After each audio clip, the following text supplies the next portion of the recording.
తెలంగాణలో బీజేపీ నుంచి ఎవరికి కేంద్ర మంత్రి పదవులు దక్కుతాయనే అంశంపై ఆసక్తి నెలకొంది. రాష్ట్రంలో అనూహ్యంగా బలం పుంజుకుని సగం సీట్లు సాధించిన బీజేపీ నేతలకు 2 శాఖలు దక్కే అవకాశం ఉందని అంతా భావిస్తున్నారు. రాబోయే అసెంబ్లీ ఎన్నికల్లో అధికారం సాధించడమే లక్ష్యంగా మార్గం సుగమం చేయడానికి ప్రధానంగా 2 వర్గాలకు ప్రాధాన్యత ఇచ్చే ఛాన్స్ ఉందని అంచనా వేస్తున్నారు.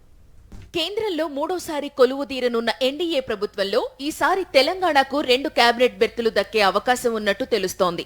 భవిష్యత్తులో రాష్ట్రంలో ఎదిగేందుకు ఉన్న అవకాశాలను పరిగణనలోకి తీసుకుంటూ ఈ మేరకు పార్టీలో అంతర్గత నిర్ణయం తీసుకున్నట్టు సమాచారం. దీనిపై ఇప్పటికే ప్రధాని నరేంద్ర మోదీ, కేంద్ర హోంమంత్రి అమిత్ షాలు జాతీయ పార్టీ అధ్యక్షుడు జేపీ నడ్డాతో చర్చించినట్టు తెలుస్తోంది.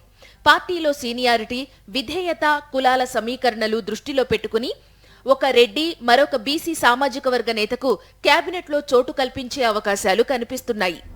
ప్రస్తుతం రెడ్డి సామాజిక వర్గం నుంచి కేబినెట్ మంత్రిగా ఉన్న జి కిషన్ రెడ్డి, అదేవిధంగా మహబూబ్ నగర్ నుంచి గెలిచిన డీకే అరుణ పోటీలో ఉండే అవకాశం ఉంది. అయితే కిషన్ రెడ్డినే మరోసారి కేబినెట్లోకి తీసుకునే అవకాశం ఉందని పార్టీ వర్గాల్లో చర్చ జరుగుతోంది. అయితే ఆయన్ను పార్టీ అధ్యక్షుడిగా కొనసాగించాలని నిర్ణయిస్తే డీకే అరుణకు అవకాశాలుంటాయని చెబుతున్నారు. ఇక బీసీ సామాజిక వర్గం నుండి బండి సంజయ్, ధర్మపురి అరవింద్, ఈటల రాజేందర్లలో ఒకరికి అవకాశం ఉంటుందని అంటున్నారు. వీరిలో వరుసగా రెండోసారి గెలిచిన బండికే ఎక్కువ అవకాశాలున్నాయని తెలుస్తోంది. మోదీ పట్ల ఉన్న విధేయత, 2 లక్షలకు పైగా మెజారిటీ, రాష్ట్ర అధ్యక్షుడిగా ఉన్న సమయంలో పార్టీ పటిష్టతకు చేసిన కృషికి గుర్తింపుగా బండి సంజయ్ను కేబినెట్లోకి తీసుకుంటారని అంటున్నారు. ఆయనకు సంఘ్ పరివార్ నుంచి మద్దతు లభిస్తుందనే వాదన ఉంది. అదేవిధంగా నిజామాబాద్ నుంచి మరోసారి ఎంపీగా ఎన్నికైన ధర్మపురి పోటీలో ఉన్న సీనియర్ నేత ఈటలకే ఎక్కువ అవకాశాలు ఉన్నాయని అంటున్నారు.